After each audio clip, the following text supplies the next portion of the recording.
បា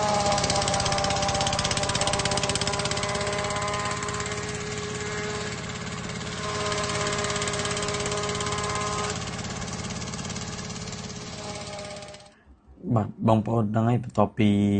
បងប្អូនបានមើលវីដេអូកាន់ស្មៅនៅក្បាលដំបូងនេះបងប្អូនពិតជាឆ្ងល់ថា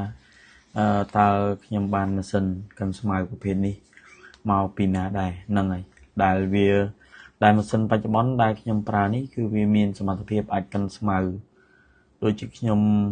នឹងអាចបានរហូតដល់4 ទៅ 5 តោនក្នុង1 ម៉ោងណាបាទហើយបើវាអាចកាន់ដើមពោតបានរហូតដល់5 ទៅ 6 តោនក្នុង1 ម៉ោងហ្នឹង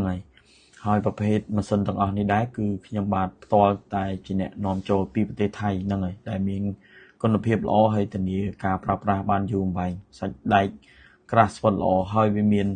ដល់ជាច្រើនជម្រើសនិងច្រើនប្រភេទសម្រាប់បងប្អូនដែលម៉ាស៊ីនខ្ញុំបាទកំពុងតែប្រើរាល់ថ្ងៃនេះវាមានតម្លៃចន្លោះ$1000ហ្នឹងហើយវាមានប្រភេទទូចជាងនឹងទៀត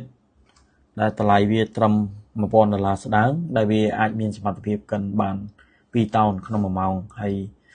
មានធំជាងនេះទៀតគឺអាចបានរហូតដល់7 ទៅ 8 តោនក្នុង1 ម៉ោងហើយវាមាន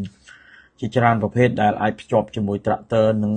ប្រភេទផ្សេងៗបានហ្នឹងហើយ